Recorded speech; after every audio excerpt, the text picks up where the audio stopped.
a grabar entonces. ¿Qué hora es? Sí, yo creo que es suficiente. Si como les digo, la clase de hoy es corta, por suerte. Es como lo que no me alcanzó de la clase pasada, en cierta forma. ¿Ya?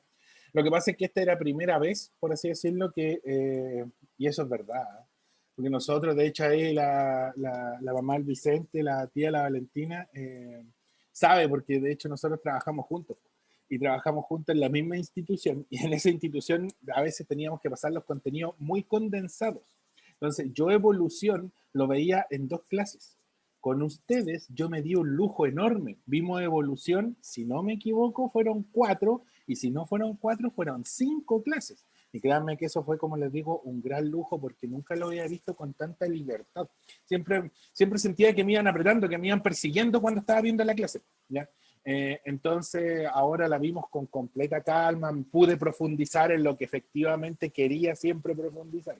Y de hecho muchos profes me comentaban lo mismo, el profe de química, de física, el profe de matemática, el profe de lenguaje también me decían lo mismo. Voy a parar un ratito. Dice conexión inestable. Bueno, si se me cae el internet, vengo teniendo problemas con el internet desde el sábado. Bueno, y los chicos que se conectaron el sábado lo recordarán. Y ayer igual han dado con la conexión inestable, particularmente a esta hora. ¿Ya? Así que si ven que me quedo pegado, escríbanme en el chat para yo detenerme. ¿Ya? Y de esa forma paro por último un ratito hasta que salga el mensaje de conexión inestable. ¿Ya? Ya, vamos entonces con adaptación e historia evolutiva. ¿Qué vamos a ver hoy día? Vamos a ver la variabilidad, ya lógicamente dentro del fenómeno adaptativo. Hay que considerar que la adaptación ocurre por selección natural, ya, que es la gran premisa que mencionó Darwin hace mucho, mucho tiempo atrás. ¿Ya? Y bueno, y Lamarck también, porque Lamarck, ahí no le quitemos mérito a Lamarck. Recordemos que Lamarck, lo poco bueno que tiene la teoría de Lamarck, hace mención a que los seres vivos, las poblaciones, se adaptan a los cambios ambientales, ¿ya? Y van generando adaptaciones y distintos tipos de adaptaciones que son las que vamos a ver ahora, ¿ya? Y como les digo, son ejemplos tangibles, ¿ya? Incluso los pueden ver por la ventana, ¿ya? De hecho, ¿por qué un chanchito de tierra es gris? ¿Ya? Y no es de otro color? ¿O por qué la tijereta tiene ese color tan particular? Es precisamente, ese es un fenómeno adaptativo, ¿ya? Comprender la biodiversidad, lógicamente la adaptación genera biodiversidad, ¿ya? Y ahí vamos a definir biodiversidad. Y el fenómeno como tal de la adaptación y, lógicamente, la importancia que tiene en el patrón evolutivo, ¿ya? Ya, vamos entonces con adaptación. Se define adaptación, de hecho ahí vamos a colocar los 3 tipos de adaptación al tiro, ¿ya? Algunas reversibles, otras no tanto, ¿ya? Otras son como en cierta forma heredadas y vienen con nuestra carga genética, ¿ya? La adaptación es el rasgo común en una población que se ha establecido ya por selección natural. ¿Qué quiere decir eso? Que una población, una vez que está siendo sometida a una presión de selección natural, ya la están seleccionando naturalmente, por así decirlo, va a ir generando ciertos mecanismos para adaptarse al medio, ¿ya? Al adaptarse al medio, su sobrevivencia, que es lo que aparece después, aumenta. Y al ser capaces de sobrevivir, se pueden reproducir y perpetuar esa característica, entre comillas, apta, ¿ya? Hay genes que pueden, o sea, hay fenómenos o hay capacidades adaptativas, no fenómenos, capacidades adaptativas, que pueden estar determinadas por genes que son dominantes o recesivos, ¿ya? Entonces, por ejemplo, en la gran mayoría de los casos, no siempre es así, los genes dominantes tienen en cierta forma o se representan como los genes más aptos, ¿ya? No siempre es así porque de hecho lo podríamos comprobar. Creo que se los había comentado, hay una anomalía que se llama polidactilia, ¿ya? Es cuando la persona, el ser humano, en vez de tener 5 dedos, tiene uno más, ¿ya? Y eso está determinado por un gen dominante. Y no necesariamente esa característica es apta, ¿ya? Hay otra anomalía, por ejemplo, que hay una que está asociada a un tipo de anemia, ¿ya? En ciertas regiones africanas, que se llama talasemia, ¿ya? Y la talasemia mayor, que es el gen dominante, ¿ya? Es un problema anémico y la persona vive con anemia, siempre tiene anemia porque está determinada por su factor genético y entre comillas eso es dominante. Entonces no necesariamente está asociado a un factor perdón, el gen dominante determina que si es apto o no. En la gran mayoría de los casos, sí, ¿ya? El color, de hecho, el color de los ojos café o el color del pelo oscuro, la piel oscura, son determinadas por genes dominantes y en ese caso podríamos decir que sí son más aptos que el color más claro, porque las personas que tienen la piel más clara o los ojos más claros, el exceso de radiación solar, ahí está, por ejemplo, lo que le decía la mamá al Vicente, que no mire el eclipse, podría generarle un daño, lógicamente, si tiene los ojos claros, ¿ya? Eh, Descartando, dejando de lado ahí el tema energético pachamámico, ¿ya? Ahí dice otro tema. Ya, pues entonces la adaptación, ¿ya? Vamos a tener mecanismos que son reversibles, ¿ya? En base al comportamiento del individuo, muy común en mamíferos, muy común en aves, ¿ya? Porque el comportamiento en aves y en mamíferos es un poco más complejo debido a que establecen relaciones más complejas. Se lo voy a colocar bien sencillo. Son un poquito más inteligentes que los reptiles y que los peces y los anfibios. Entonces, como tienen una capacidad un poco más amplia de pensamiento, vamos a suponer ahí, como son capaces de establecer otro tipo de relaciones un poco más profundas, es que pueden tener distintos tipos de adaptación de comportamiento, ¿ya? Y aparte de eso hay adaptaciones fisiológicas, que normalmente esas son reversibles, y la adaptación morfológica, que es una adaptación que viene heredada en cierta forma, y que heredada en el patrón genético, en la conducta evolutiva de la población, y siempre va a venir así, ¿ya? Por ejemplo, el pingüino. El pingüino, en vez de tener alas, tiene aletas, ¿ya? Modificó el ala y su morfología cambió para poder adaptarse al nado y no al vuelo, ¿ya? Y todos los pingüinos van a nacer con aletas porque su carga genética así lo determina, ¿ya? Entonces, esa vendría a ser una adaptación morfológica y no sería de las otras. Ya, pues vamos a explicar entonces la primera, que es la adaptación de comportamiento o etológica. Etológico es de comportamiento, ¿ya? Normalmente los mamíferos y las aves, particularmente más los mamíferos que las aves, sufren estos patrones de comportamiento cambiante, ¿ya?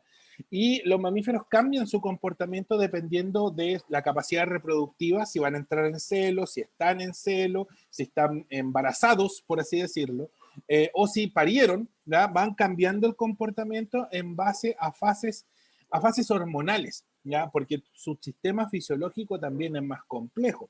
Las aves, que también tienen un sistema hormonal más o menos parecido al de los mamíferos, no igual, pero más o menos parecido, también tienen cambios de comportamiento, ¿ya? Entonces, por ejemplo, las aves pueden entrar en estado de hibernación, los mamíferos también.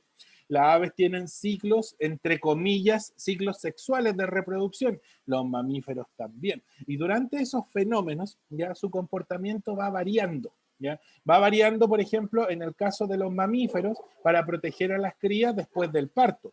Y si yo me acerco a una hembra, ya me acerco mucho a una hembra mamífera que recién tuvo a sus hijos y lo está tratando de proteger, créanme que si la hembra antes no era agresiva, ahora se va a poner muy agresiva y muy sobreprotectora. Entonces ahí tienen un cambio en el comportamiento de esa población, porque lo más seguro es que todas las hembras se comporten de esa misma forma, ¿ya? O relativamente similar. Lo pueden ver, por ejemplo, con las perritas, o la, no sé, típica perrita de la calle a la que yo siempre le hago cariño, le doy un poquito de comida, a veces le tiro un pancito, veo que de repente desaparece, en una cajita por ahí tiene perro, me acerco y la perra lo más seguro es que me gruña, ¿ya? Como avisándome de que no me acerque porque está teniendo perritos o ya los tiene. Entonces, lógicamente ahí hay un cambio en el comportamiento porque inicialmente la perra no era agresiva, ¿ya? En los mamíferos también se suele dar el comportamiento, de hecho este ejemplo aquí es bien ambiguo, le puse un mapache, no, en realidad el mapache está de noche, ¿ya? Y los mamíferos tienen comportamiento, y las aves también, distintos en el día y en la noche. De hecho lo pudimos ver con el eclipse ayer. Habían ovejas que se estaban entrando, por así decirlo, durante el eclipse porque se iban a dormir, no es que empezó a oscurecerse como si fuera de noche. Entonces nosotros los mamíferos tenemos lo que se denomina ciclo cardiano, que es el ciclo día-noche, ¿ya? Entonces los mamíferos cambiamos nuestro comportamiento en el día para poder, en cierta forma, comer, sobrevivir y reproducirnos, o llevar a cabo gran parte de nuestras funciones fisiológicas en el día, y descansar y dormir en la noche. Entonces, si tenemos un cambio de luz, lo más seguro es que nos dé sueño y nos pongamos a dormir, que es lo que les pasó a la oveja. Lamentablemente ahí las ovejas se fueron a acostar y a los 2 minutos después empezó a amanecer de nuevo, pues entonces las pobres ovejas ahí estaban un poco confundidas, ¿ya? El ciclo cardiano, ¿ya? Es una adaptación de comportamiento, porque nuestro comportamiento cambia durante el día y durante la noche. Eso, como les digo, se llama ciclo cardiano. Y el otro es el ciclo clásico de los mamíferos, que es el ciclo del fenómeno de amamantamiento. Ya cuando una hembra mamífera está dando de amamantar, es muy sobreprotectora y también cambia su comportamiento con respecto a los otros individuos de la población, en este caso de la manada, porque estamos hablando de mamíferos, ¿ya? Lo más seguro es que si el macho, si no es un macho que ella reconozca, o el papá de las crías, que incluso también lo alejan, ¿ya? Le pegue la desconocida, ¿ya? Y lógicamente no va a querer y va a proteger muy recelosamente a sus crías. Adaptación entonces de comportamiento, como les digo, hay bastantes ejemplos.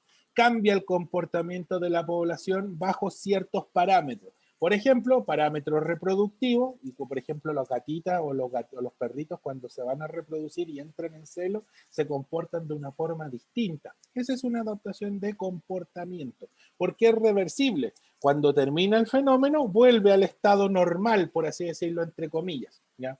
El día-noche también es una adaptación de comportamiento y el amamantamiento también es una adaptación de comportamiento. Las aves, por ejemplo, ¿qué es lo que tienen? Que también tienen cuidado parental, se echan sobre los huevos de sus huevos, pues para protegerlos y darles calor y esperar a que eclosionen, ¿ya? Y lógicamente muchas veces es la hembra la que cuida los huevos, aunque también en la ave se suele dar de que el macho sea el que cuida los huevos mientras la hembra sale ahí a buscar el alimento, ¿ya? De hecho, se establece mucho que en la ave haya monogamia, a diferencia de los mamíferos, donde es muy común que se establezca la poligamia, ¿ya? O sea, tengan varias parejas. Los mamíferos son como más poco apegados a la regla, y las aves son no, pues, al ser monógamas, lo más seguro es que formen una única pareja nomás, ¿ya? Vamos con la adaptación fisiológica. Entonces, la de comportamiento es reversible. Ojo con eso, es reversible, ¿ya? La adaptación fisiológica también es reversible, ¿ya? La adaptación fisiológica es un cambio en alguna estructura fisiológica o alguna parte de un sistema fisiológico, ¿ya? Del organismo de esa población frente a no sé, un cambio ambiental, ¿ya? Muy sencillo. Les voy a dar el mejor ejemplo que hay de adaptación fisiológica para nuestra especie incluso, ¿ya? Típico, muy común, que si a Chile, la selección chilena, le toca jugar la próxima fecha con Bolivia, lo más seguro es que los cabros se vayan a entrenar a Calama, ¿ya? ¿Por qué? Porque Calama está a una altura muy similar a la altura donde está el estadio de Bolivia, ¿ya? Lógicamente no es la misma altura, pero vamos a tratar de forzar la adaptación fisiológica de los jugadores, porque los jugadores se van a tener que adaptar fisiológicamente a la falta de oxígeno debido a que a mayor altura, menos oxígeno, ¿ya? Entonces, si el estadio de Bolivia está muy alto, no sé a cuántos metros sobre el mar, pero deben ser por lo menos unos 1500 metros. ¿Me quedé pegado? Voy a detenerme ahí un ratito mientras mi conexión se vuelve normal. Ahí, gracias por los chicos que me avisaron por el internet. Ahí sí supongo que volví, ¿o no? Supongo que sí. Ya. Entonces, en el caso de la selección chilena, ya ahí sí, perfecto. En el caso de la selección chilena, los jugadores se tienen que adaptar fisiológicamente para captar la poca presencia de oxígeno que hay en una altura considerable, ¿ya? Por eso se van a entrenar a Calama y por eso es que, si es que no pueden entrenar en Calama, los meten a cámaras hiperbáricas, donde se altera la atmósfera, por así decirlo, de forma artificial, ¿ya? Y de esa manera ellos, su organismo, detecta la falta de oxígeno y progresivamente comienza a adaptarse. Y la adaptación que genera en nuestro cuerpo, nuestro sistema circulatorio, que en este caso sería el sistema fisiológico, que se va a ver afectado, empieza a generar más glóbulos rojos, ¿ya? Entonces, al generar más glóbulos rojos, al haber menos oxígeno, y más glóbulos rojos captan ese poco oxígeno que anda dando vuelta y no vamos a terminar cansados y no van a terminar apunados ni van a terminar la lengua afuera, ¿ya? Ahora, si nosotros, y aquí si hay algún fanático de Maradona que me disculpe, pero lamentablemente don Dieguito, cuando fue director técnico de la selección argentina, Se llevó a la selección argentina 2 días antes para jugar con Bolivia. No me acuerdo si fue para el Mundial del 2014 o el del 2010, creo que el del 2014. ¿Ya? Se llevó a la selección para su selección, ¿ya? Para allá 2 días antes, sin adaptarse fisiológicamente. Ya, por lo tanto, la selección argentina, ahí el pobre Messi andaba, corría un poquito y caía desmayado, porque lamentablemente no le generó, no forzó a que el sistema circulatorio de la selección completa se pueda adaptar a la falta de oxígeno. Los bolivianos están acostumbrados. ¿Por qué? Porque ellos siempre están bajo esa presión de selección. El ambiente siempre tiene poco oxígeno. ¿Ya? Entonces, más encima, los jugadores de la selección boliviana son muy pocos los que juegan fuera de Bolivia. ¿Ya? Y lo más seguro es que hayan vuelto con el tiempo suficiente para adaptarse rápidamente. ¿Ya? Entonces, no es problema para el boliviano, por así decirlo, pero el argentino, que vive casi a la altura del mar, muy baja altura, están acostumbrados a mucho oxígeno. Si yo me llevo a 23, 11 jugadores, por ejemplo, me los llevo al estadio boliviano y lo hago correr, lo más seguro es que su rendimiento baje considerablemente y no puedan jugar porque anden ahogados por la falta de oxígeno. No les di tiempo para que su sistema fisiológico se adapte. O sea, no ocurrió la adaptación fisiológica en ese caso. ¿Ya? Y de hecho los bolivianos le ganaron, no sé si fue 7-0 o 7-1 a la selección argentina, precisamente porque no fueron capaces de adaptarse. Y los bolivianos corrían la cancha de lado a lado y ahí se veía a Messi apenas trotando un poquito, precisamente porque se cansaba. ¿Ya? Nosotros tenemos la suerte en Chile de que Calama está casi más o menos a la altura de La Paz, casi, un poquito menos, ¿no? Por lo tanto, sí, pues nuestra selección consigue adaptarse más o menos bien porque se van como una semana antes.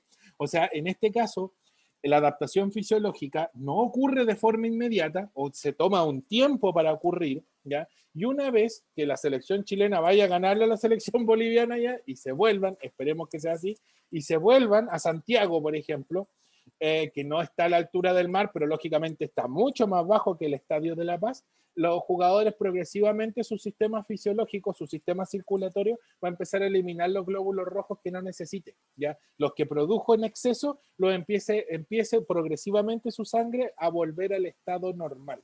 ¿Ya? Eso es la adaptación fisiológica. Es un cambio reversible, ¿ya? Frente a una condición atmosférica. La diferencia con la adaptación de comportamiento es que este cambio, el cambio de comportamiento, ocurre porque o es reproducción, ¿ya? O es día-noche, o es un patrón de sobrevivencia. ¿Ya? En el caso de la adaptación fisiológica es un cambio al ambiente directamente, ¿ya? Porque el ambiente cambió, es que yo me tengo que adaptar. El ambiente vuelve al estado normal, mi organismo también vuelve al estado normal. ¿Ya? Por lo tanto, la adaptación fisiológica y la adaptación de comportamiento, ambas son reversibles. A diferencia de la adaptación morfológica, y aquí hay varios tipos de adaptación morfológica, porque la adaptación morfológica está determinada por el patrón genético. ¿Ya? Por ejemplo, el cactus. ¿Ya? Los hijitos cactus nacen todos con espinas. Y los hijitos de los hijitos cactus también siguen naciendo con espinas. O sea, la presión de selección estuvo presente durante tanto tiempo, por pero muchos millones de años, que la especie se vio forzada a cambiar sus estructuras, como que la adaptación fisiológica se mantuvo por tanto tiempo que dijeron, ¿para qué vamos a volver al estado inicial? Mejor quedémonos así si el ambiente no va a cambiar nunca. ¿Ya? Entonces, en el caso del cactus, el cactus se adaptó a un ambiente adverso como el desierto, consiguió cambiar las hojas, por así decirlo, a espinas, para no perder agua por transpiración, ¿ya? Y de esa forma no perder agua en el desierto, en donde el agua es un bien súper escaso, ¿ya? Entonces cambiaron las hojas por espinas y ese cambio genético se perpetuó en el tiempo durante mucho tiempo, ¿ya? Generando la evolución de la especie. ¿Ya? Por lo tanto, la adaptación morfológica involucró forzosamente una adaptación evolutiva en el tiempo evolutivo, o sea, tomó millones y millones de años llegar a ver la especie como es actualmente. Si cambiara el ambiente, ya supongamos que los pingüinos estén forzados a volar, van a tener que forzosamente cambiar con el tiempo evolutivo y en millones de años les aparecerán plumas y podrán volar, ¿ya? Pero ya no serán los pingüinos inicialmente, ¿ya?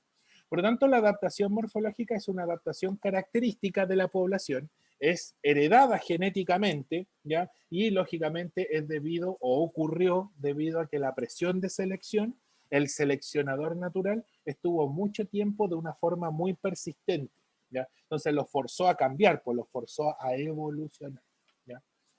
Vamos entonces con la adaptación morfológica. ¿Por qué? Porque existen dos tipos de adaptación morfológica, ¿ya? Vamos a ver aquí al tiro los dos tipos de adaptación morfológica. Tenemos el camuflaje y tenemos el mimetismo, ¿ya?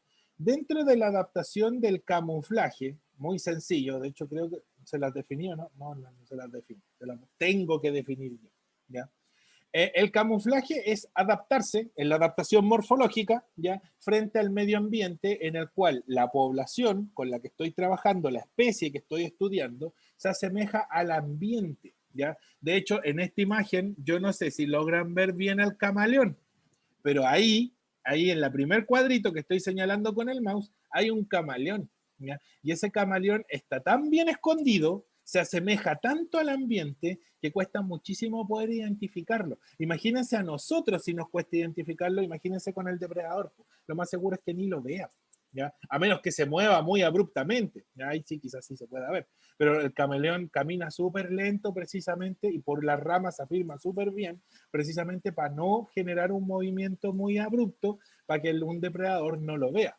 El camuflaje es la adaptación al medio, ¿ya? Yo voy a tratar de esconderme en el medio ambiente y tratar de pasar lo más desapercibido posible, ¿ya?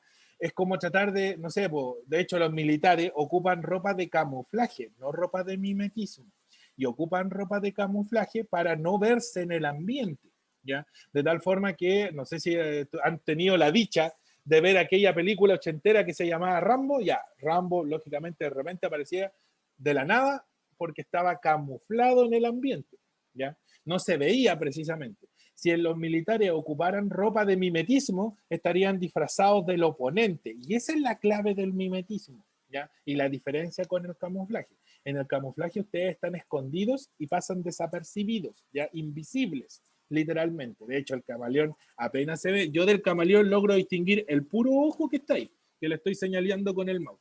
Y aparte de eso, es re poco lo que logro ver, ¿ya?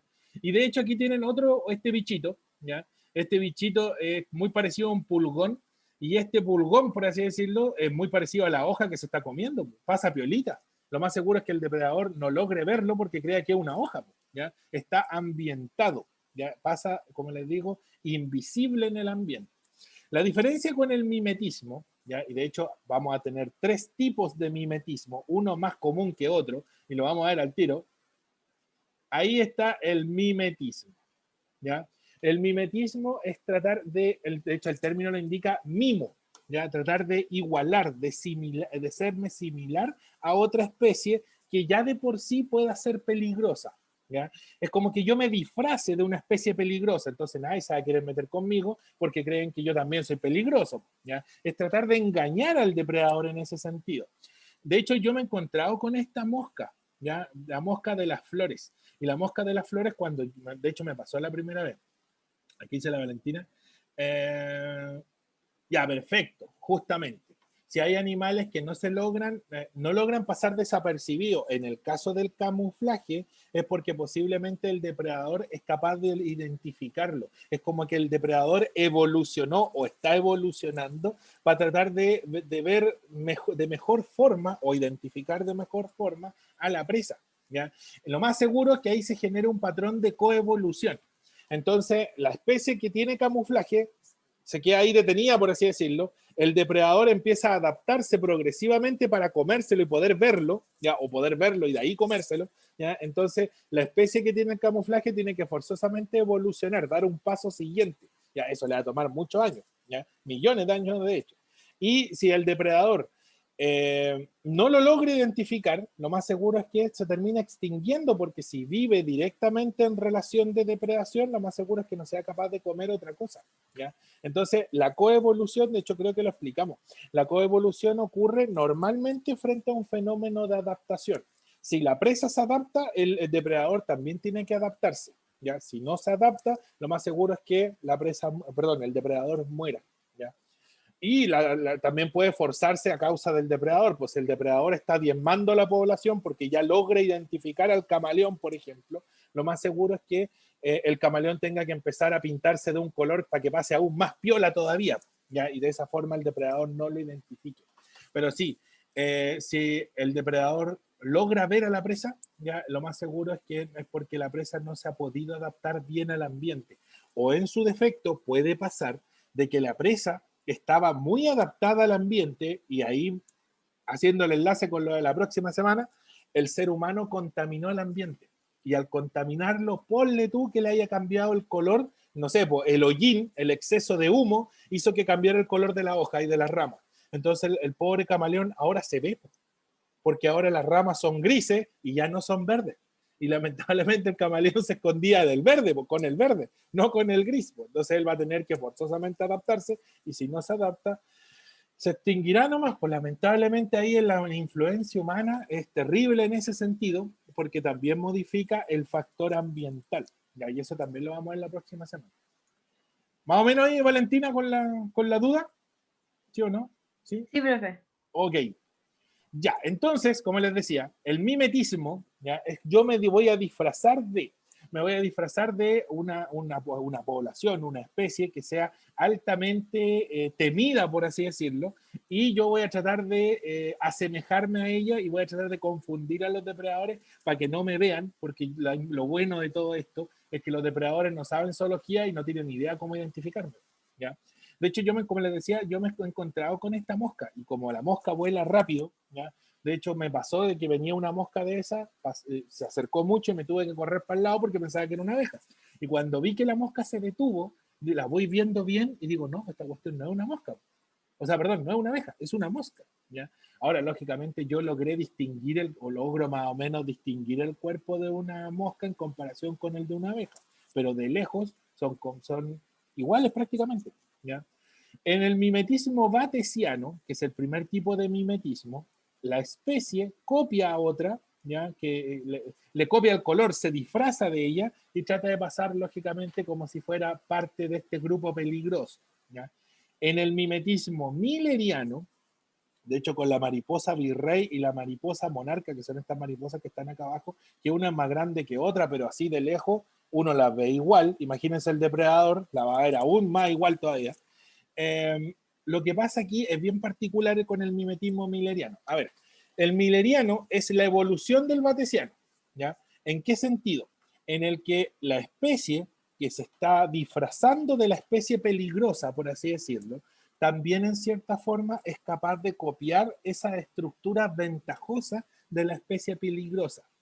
En español, la mariposa virrey, si ustedes fueran depredadores de mariposas virreyes, si se la comieran, es una mariposa que de sabor es muy amargo, por lo menos eso dice, ¿ya? Entonces lo más seguro es que los depredadores no se la coman porque no se quieren llevar ese mal sabor, ya aparte que tiene unos fluidos en su interior, ya como unas glándulas que hacen que la saliva se espese y como que el depredador se pueda ahogar incluso porque no la puede tragar, ¿ya?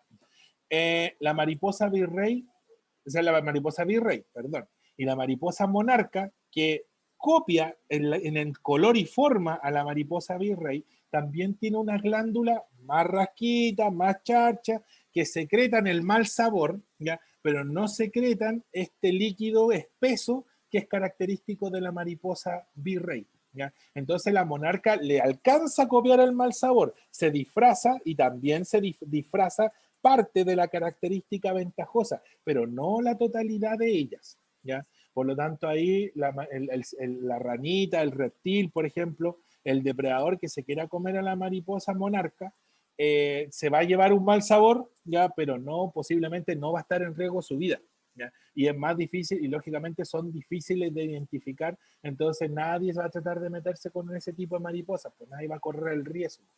En el caso de estas ranitas, que no recuerdo el nombre, ¿ya? Entonces, no son ranitas, son sapitos, ¿ya? La diferencia entre la ranita y los sapitos es que la rana vive más tiempo en el agua. Entonces sus patas son palmeadas, ¿ya? Son como gualetas, tal cual, ¿ya? Los sapitos no, pues los sapos tienen dedos y no tienen esa membrana, porque el sapo tiene la tendencia a ser trepador, ¿ya? Esa es la diferencia esencial entre los sapitos y las ranitas, pues para ahí un datito frisco. Estos sapitos ya son algunos, por ejemplo, en este caso, los 3 primeros son venenosos. Si ustedes los tocan, posiblemente le irrite la piel, al depredador posiblemente le genere un muy mal, aparte del sabor, lo más seguro es que le hiera por completo la vía digestiva, porque el veneno que secretan es bastante tóxico. Y los sapitos de abajo también en cierta forma secretan una toxina, pero es una toxina más suave, ¿ya? Entonces, en el mimetismo mileriano, yo copio la característica, me disfrazo de una especie que es peligrosa, pero también trato de copiar dicha característica entre comillas ventajosa, ¿ya? Entonces trato de asemejarme aún más a la población que es, por así decirlo, definida como la más riesgosa, ¿ya? Es como que a la mosca le aparezca una lanceta, ¿ya? En el caso del mimetismo batesiano, es como que la mosca empiece progresivamente a evolucionar y le aparezca una lanceta. Y esa lanceta quizá me duela el pinchazo, pero no me genere así el tremendo huevote que me va a generar la abeja, ¿ya? Ese sería un ejemplo de mileriano. Ahora aquí la mosca es mosca, pues no tiene lanceta, es lo más inofensivo que hay, ¿ya? Y en el automimetismo, ojo con el automimetismo, de hecho, mire la mariposa, ¿a qué se parece lo que está ahí? No parece polilla, esta en realidad una polilla, no una mariposa. Esta polilla, si ustedes la dan vuelta, parece un búho. Entonces, si la polilla se coloca boca abajo en un árbol, en la noche y en la oscuridad, lo más seguro es que asemeje un búho y no me van a dar ni ganas de acercarme, porque lo más seguro es que el búho, sí, yo como depredador, también le tengo miedo a un sumo depredador, ya a un depredador máximo, como lo es un búho, que un ave bien particular, un ave rapaz, con adaptaciones mucho más peligrosas que cualquier otro depredador. ¿Ya? De hecho, ni los pumas se le acercan a los búhos, ¿ya? Y el puma es un gato bien grande en comparación hasta con las lechuzas. De hecho, las lechuzas tienen unas garras igual a las de los halcones, por si no la han visto, ¿ya? De hecho, desgarran a los ratones cuando los agarran en las noches, ¿ya? Por lo tanto, el automimetismo, yo me asemejo a una especie, miento y creo que soy una especie más grande, ¿ya? Mucho más grande, y de esa forma voy a alejar a cualquier tipo de depredador en ese caso. De hecho, esta otra mariposa parece que tuviera ojos de gato. Y en la noche, si veo ojos de gato, mejor ni me muevo, porque sé que un gato es un muy buen depredador, ¿ya? Por lo tanto, en el automimetismo es como que yo me disfrace, no sé, pues de Godzilla, ¿ya? Entonces, lógicamente, y soy del mismo porte, o trato de asemejarme del mismo porte, o no sé, pues, en el 4.º piso del edificio saco la cabeza del disfraz de Godzilla, entonces van a creer que de ahí para abajo está el cuerpo completo, una cosa así, ¿ya? Más o menos eso sería el automimetismo, y en realidad no tengo el disfraz completo, pues tengo la pura cabeza, ¿ya? Aquí pasa lo mismo con esta polilla. De hecho, como les digo, parece un búho, pero en realidad no lo es una polilla. Y las polillas no hay ser más inofensivo que una polilla, así que no las maten si ven polillas por ahí, ¿ya? Porque son muy buenos polinizadores nocturnos. Pobre abejita, alguien que le ayuda a la abejita. ¿Alguna duda con el mimetismo? Con el mimetismo, no con el mimetismo. ¿Alguna consulta, duda, pregunta? Todo bien, profe. Todo bien. ¿Todo bien? Sí. Ya. Vamos entonces a continuar con la última parte, que es la parte de la historia evolutiva. Y la historia evolutiva comienza esencialmente desde un ancestro, ese clásico cuento que nos han contado, con un ancestro evolutivo en común, y a partir de ese punto central, que se presume que es una bacteria, ¿ya? Se presume porque no sabemos si existe actualmente, ¿ya? Progresivamente se fueron generando divergencias, ¿ya? ¿En qué sentido una divergencia? Una divergencia es una división en el camino, ¿ya? Esta división progresivamente, esta bacteria generó a las bacterias actuales, por ejemplo, generó a los organismos que empezaron a formar agrupaciones. A partir de esa bacteria aparecieron los primeros protozoos, y de esos primeros protozoos podríamos decir que empezaron las ramificaciones respectivas para formar a todas las plantas, y si se dan cuenta, cada vez esto empieza progresivamente a dividirse, ¿ya? Y ahí tenemos los distintos tipos de plantas, la alga unicelulares, los helechos, los musgos, las plantas sin flores, las plantas con flores, las plantas machos, las plantas hembras, etcétera, etcétera. ¿Ya? También tenemos la divergencia que se generó a nivel de hongos, que hay hongos que hacen fotosíntesis, hay hongos que no hacen fotosíntesis. Después empiezan a aparecer los primeros organismos con características de animal, ¿ya? Y ahí aparecen los primeros, ¿cómo se llaman esto?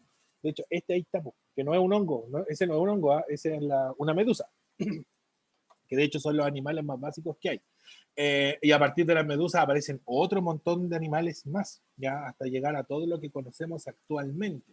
De hecho, en la rama de los vertebrados está como el ejemplo más claro. Los vertebrados se dividen en grandes rasgos, ya aquí me estoy saltando varias clases de zoología. Vamos a tener los peces, ya de un pez, de un ancestro en común que tenemos con los peces. Aparecen los anfibios y ahí se divide ya, ¿ya? De hecho, los peces ya se dividen en dos grupos, para no complicarlo, dos grupos nomás. Los anfibios, hay un grupo de anfibios que tienen vida marina y que no salen del mar, como el ajolote, por ejemplo, o los tritones, ¿ya? Y las salamandras, las ranas y los sapos empiezan a presentar esta diferencia de que tienen una vida marina y después tienen una vida terrestre. De esa vida terrestre empiezan a aparecer los primeros reptiles, ¿ya? Los reptiles colonizaron todo el planeta Tierra hasta, como dice el cuento, cayó un meteorito y no dejó ningún reptil. En realidad sí dejó reptiles, cambió el clima, como se piensa por ahí, y progresivamente los reptiles tuvieron que ir modificando su estructura hasta los reptiles que vimos hoy en día, o que vemos hoy en día. Y desde un reptil en común, por así decirlo, aparecieron dos grupos. Un grupo de reptiles evolucionó y formó las aves, y el otro grupo evolucionó y formó los mamíferos. Entonces nosotros los mamíferos provenimos de un ancestro en común con los reptiles. Posiblemente ese reptil no exista, ¿ya? No lo vamos a ver, ¿ya? Pero es muy similar a los reptiles que quizás sí existen hoy en día, ¿ya?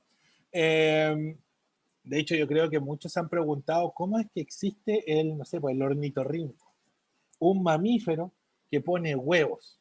Ya eso es atípico. ¿Por qué tenemos un ancestro común con los reptiles? Pues los reptiles ponen huevos. ¿Ya? Entonces, partiendo por esa simple premisa, hay características que todavía prevalecen. ¿Ya? Y en base a eso es que yo empiezo a generar estas clasificaciones, me voy a saltar un poquito eso, estas clasificaciones dentro tanto de las plantas, ¿ya? Como dentro de los animales. ¿Ya? Y para poder hacer la clasificación, yo voy generando agrupaciones en base a características que tienen en común y características que no tienen en común. ¿Ya? En realidad, ahí está la diferencia. Ya, volvamos ahora para atrás. Esto era, pues de hecho, aquí estaba coevolución, yo pensé que lo habíamos visto. A ver, varios conceptos antes de pasar a los taxones.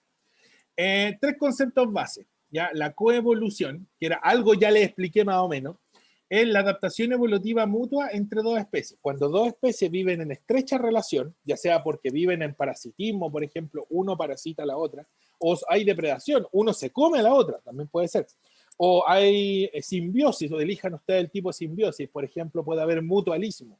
Se llevan tan bien que establecieron una relación mutua en el cual si los separo se mueren, ¿ya? Lo mejor que vivan juntos, ¿ya?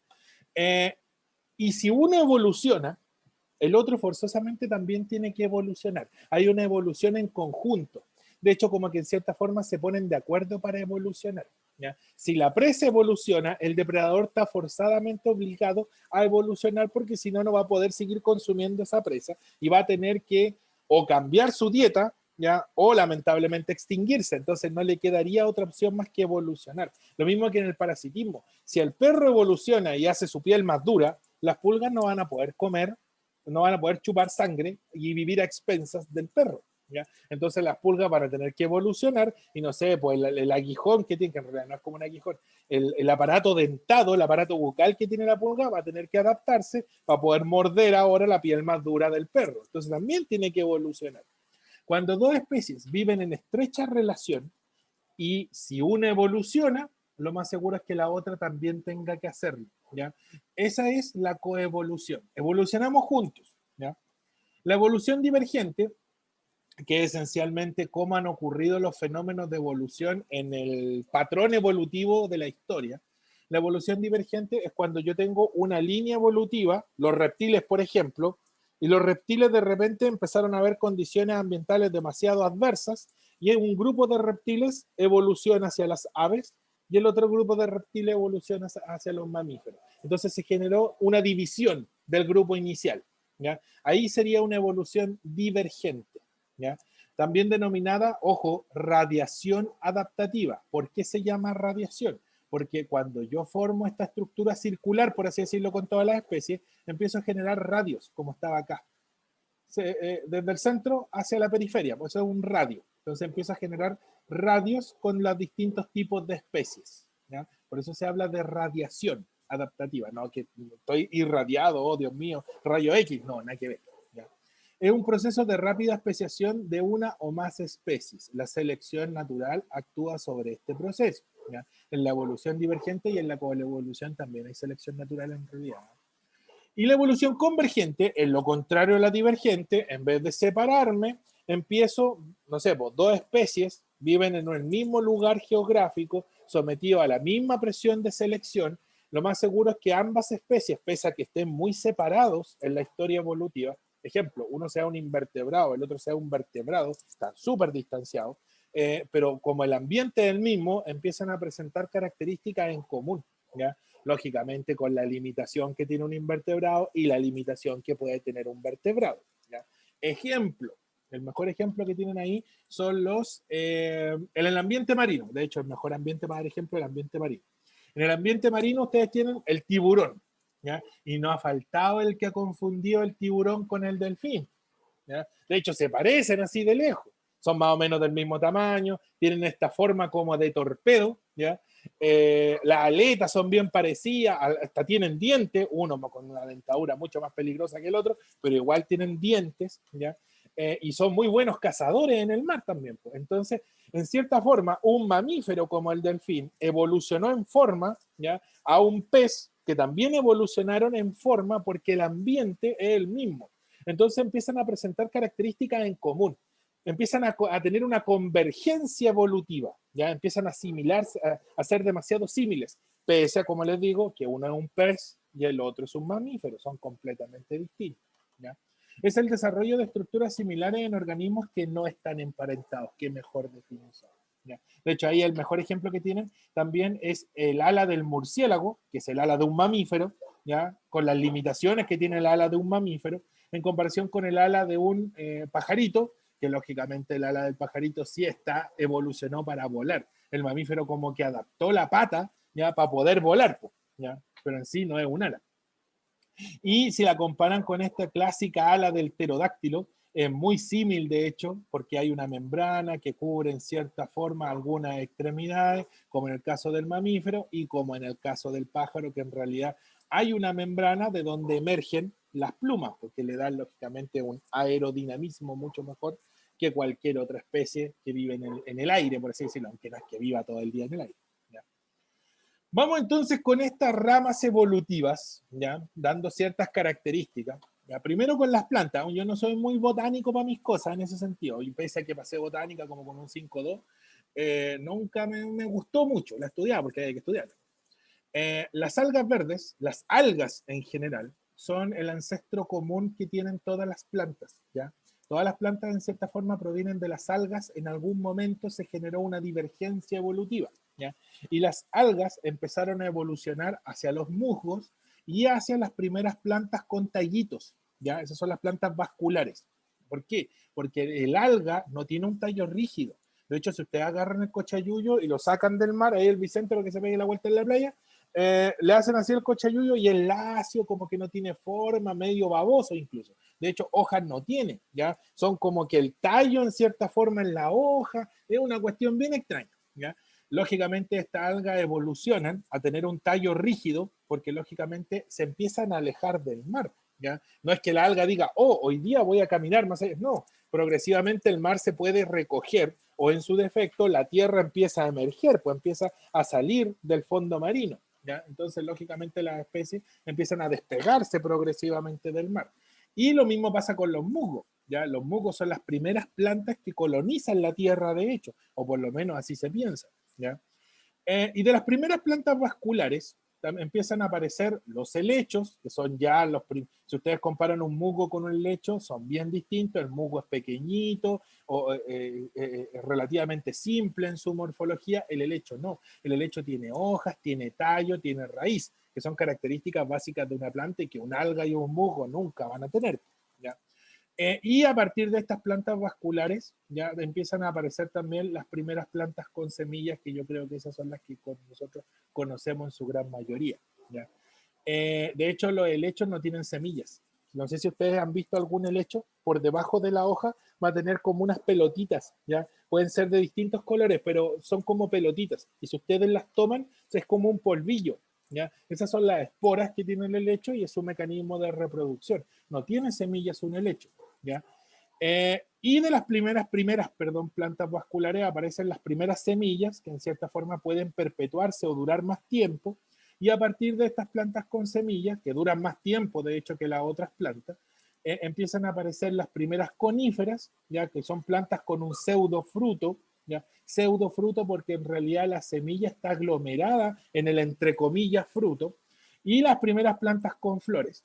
Y ahí dentro de las plantas con flores aparece este grupo ya con una diferenciación sexual, que son las que se conocen como angiospermas, que son las plantas machos, y las gimnospermas, que son las plantas hembras, ¿ya? Y a partir de ahí ya empiezan a aparecer los frutos. Si tengo flor, lo más seguro es que tenga un fruto, ¿ya? Por lo tanto, los frutos que nosotros nos comemos son de las plantas en cierta forma más evolucionadas, ¿ya? Y si comen cochayuyo, se están comiendo a la más básica de todas las plantas, ¿ya? Los helechos como que no se comen mucho y los musgos tampoco, ¿ya? Plantas vasculares, por ejemplo, como esta que bonita flor, la rosa, ¿ya? Las rosas son plantas vasculares, ¿ya? De hecho, no tienen una raíz muy grande, pero sí la tienen. Y tienen estas como tallitos con unas papas que después, lógicamente, evolucionan para aparentar ser una flor y es lo que nosotros vemos como flor, ¿ya? Pero si ustedes dejan, por ejemplo, la rosa y no le cortan la flor, después como que se hincha la parte donde estaba la flor y eso explota, por así decirlo, y bota la semilla alrededor para generar la nueva planta, ¿ya? Por si nunca han visto el proceso completo de la rosa.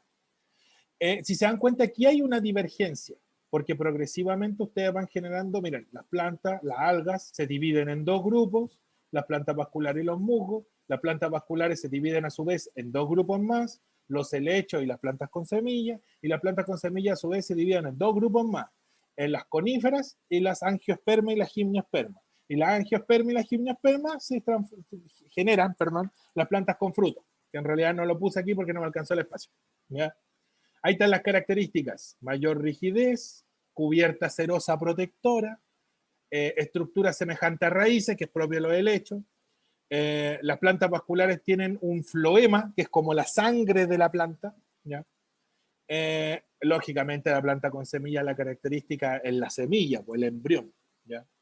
Las coníferas, bueno, ahí no les mencioné mucho las coníferas, pero la semilla de la conífera es una semilla normalmente volátil, ¿ya?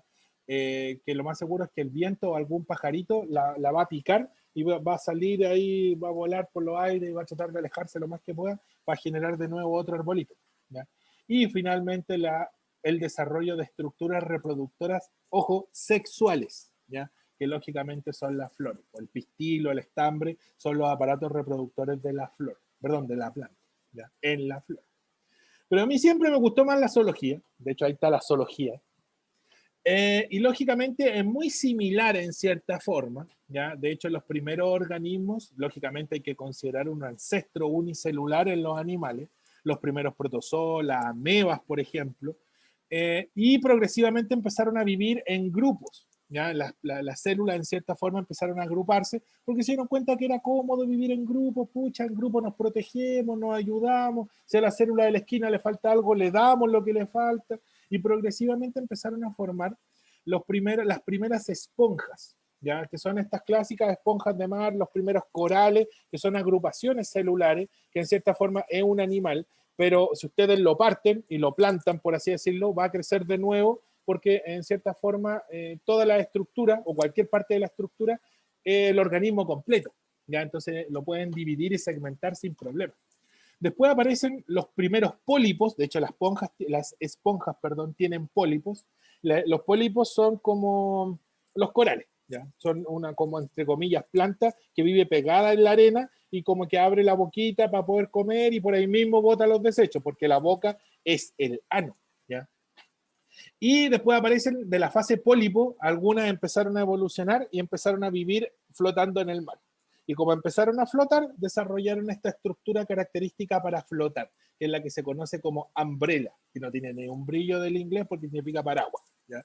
Y ahí es donde aparecen las clásicas medusas, que de hecho ahí va el Vicente que está en la playa, ojo ahí porque la fragata portuguesa se viene pronto, ¿ya? De ese grupo aparecen varios más, ¿ya? Que con fase pólipo, con fase libre natante, ¿ya? Que son las primeras medusas. Y empiezan a generar estructuras en su interior. De hecho, esa es la característica, la estructura, los órganos internos, ¿ya? Pero son órganos internos muy básicos y ahí es donde aparecen los gusanos planos, ¿ya? Y digo que son básicos porque ustedes pueden segmentar a esos órganos, ¿ya? Y por ende al organismo, y lo van a regenerar por completo. Entonces yo puedo tener un gusano plano como esta planaria que está aquí, ustedes la parten en dos y ahora tienen dos planarias, ¿ya? O la parten en 3, 4, 7 partes y tienen 7 planarias de un viaje. Entonces se pueden reproducir de forma asexual, ¿ya? Pese a que esto sí puede que tengan las esponjas, puede que tengan espermatozoides, lo mismo que las medusas, puede ser, las más complejas lo tienen. Los gusanos planos normalmente no, ¿ya? Aunque hay algunos medios sexuales asexuales, como que les gustan las dos cosas, ¿ya? Después aparecen los gusanos parásitos, que de hecho son muy exitosos y como que ahí se estanca un poco la evolución. Y aparecen los nemátodos, que son la clásica lombriz solitaria y un montón de gusanos parásitos, de hecho el ciclo parásito, o como que el parasitismo es muy cómodo para los animales, es muy cómodo vivir a expensas de otro individuo, ¿ya? Y que otro me haga la pega, ¿ya? Por lo tanto, en ese sentido, el parasitismo, los animales lo entendimos en cierta forma muy temprano en la evolución. Y desde los nemátodos, de hecho ahí debería pegarme un brinco más o menos grande, ya hay una división considerable y aparecen los primeros organismos con protección, entre comillas, y esos son los moluscos, ¿ya? Y ahí tienen moluscos bivalvos, moluscos gastrópodos, moluscos monoplacóforos, moluscos poliplacóforos, moluscos sin concha, etcétera, etcétera, etcétera. ¿Ya? Entonces tienen un montón, son como 8 tipos distintos de moluscos, ¿ya? Ahí tienen la lapa, yo creo que todos han visto alguna vez una lapa, o que es un monoplacóforo, tiene una sola valva, ¿ya? El otro, por ejemplo, el loco, también es un monoplacóforo, tiene una sola protección, ¿ya? A diferencia de la almeja o el chorito, que tiene dos valvas, ya esos son bivalvos, el nombre lo indica, ¿ya? Los otros son monoplacóforos, tienen una sola placa. ¿Ya? Los chitones, por ejemplo, los chitones tienen varias placas en su estructura. Entonces, si se dan cuenta, los moluscos tienen una característica en común, protección. Pero esa protección puede ir variando, ¿ya? Entonces, ahí es donde empiezan esto a segmentarse y a dividirse, ¿ya? Entonces, los animales nos vamos organizando en base a una característica en común y en base a las diferencias que podemos tener dentro de nuestra misma fila, por así decirlo, o nuestra misma subespecie, o nuestra misma familia, o nuestro mismo grupo, etcétera, nuestra misma clase, etcétera, ¿ya? De ese grupo de los nemátodos, que se transformó, por así decirlo, en los moluscos, aparecen los gusanos anélidos. ¿Ya? Los anélidos, anélido indica anillado, ¿ya? Eso significa que son los gusanos con anillo en su estructura y que ya de hecho pierden la capacidad de ser parásitos y pierden la capacidad de tener reproducción asexual. Entonces, si ustedes toman un gusanito de tierra y lo parten por la mitad, lo van a matar porque el pobre bichito, pobre animalito, no se reproduce sexualmente. A diferencia, por ejemplo, de la tenia, ya que la lombriz del chancho, o en su efecto la lombriz solitaria, si yo te hubiera la lombriz solitaria y me la sacaran así y quedara un pedazo adentro, va a seguir creciendo de nuevo, ya porque se reproduce de forma asexual.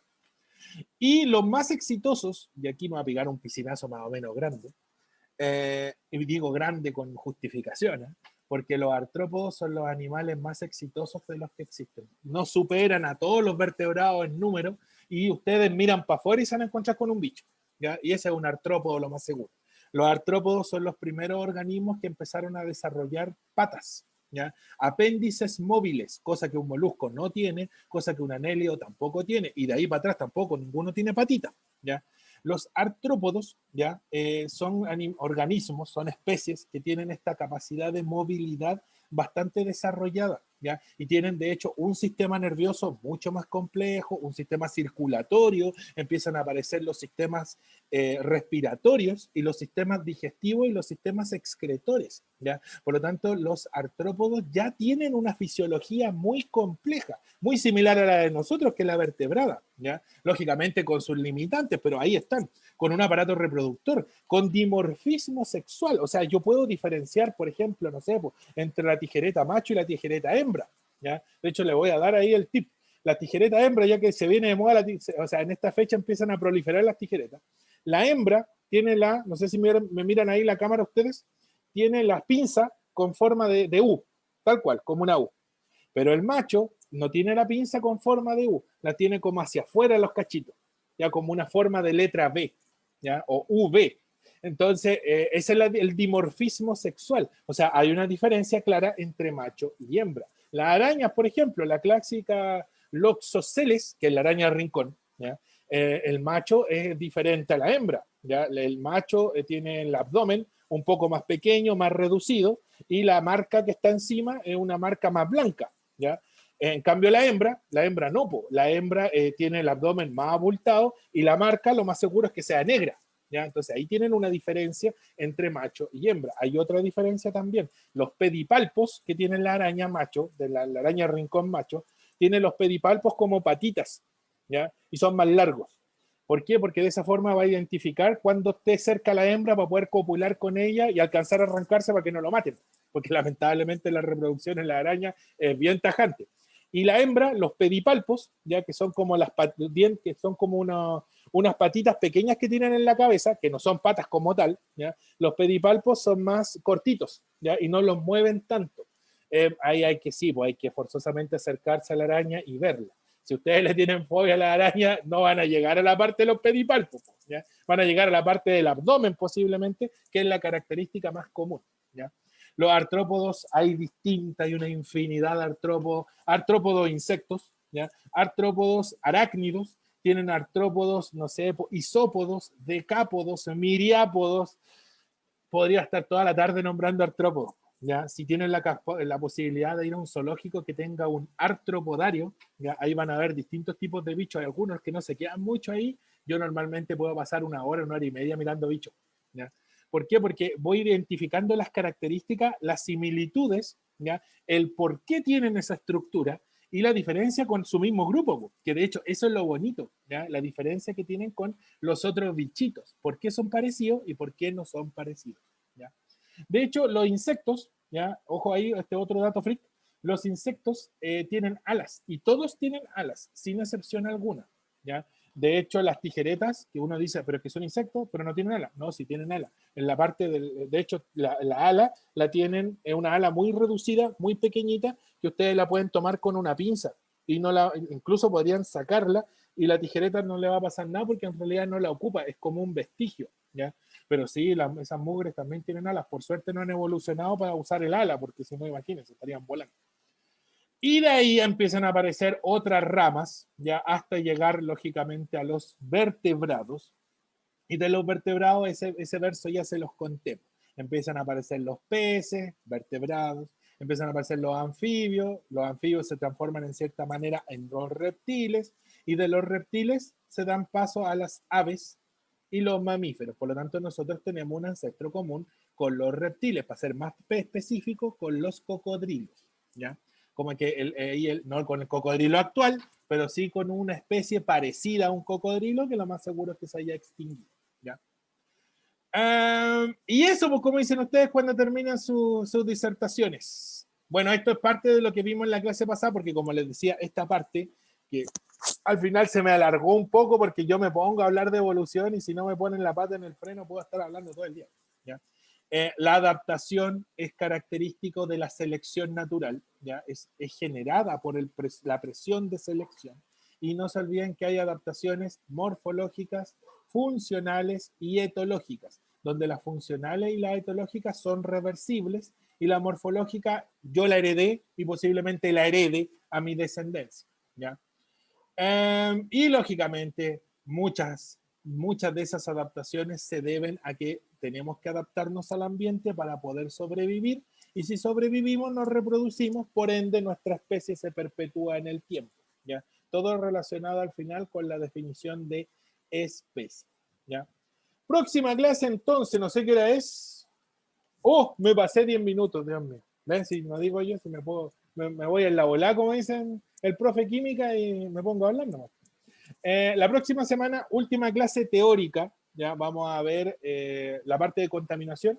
Y bueno, ahí conversamos la próxima semana, si quieren, la última semana de diciembre clase, pero haríamos clase en base a ejercicios. Ya no haría clase así de pasar materia, porque a esa altura, insisto, lo único que tienen que estar haciendo es hacer ejercicio. Y les voy a dejar dos ensayos, para que quieran ahí la Valentina y la Ignacia puedan hacerlo en su rato libre, y la Vania y la Ignacia puedan hacerlo en su rato libre, y la Valentina y el Vicente, si quieren hacerlo, háganlo nomás, pues bienvenido es. Nunca está de más hacer un ensayo adicional. Ya, chiquillos, nos vemos. Cuídense, nos vemos el otro martes, a la misma hora, en el mismo canal. Chao, profe, que esté bien. Chao, Chao, chiquillos. profe, cuídese. Chao, Buenas chao, nos tardes, vemos. ayús. Chaito, Vicente, nos vemos.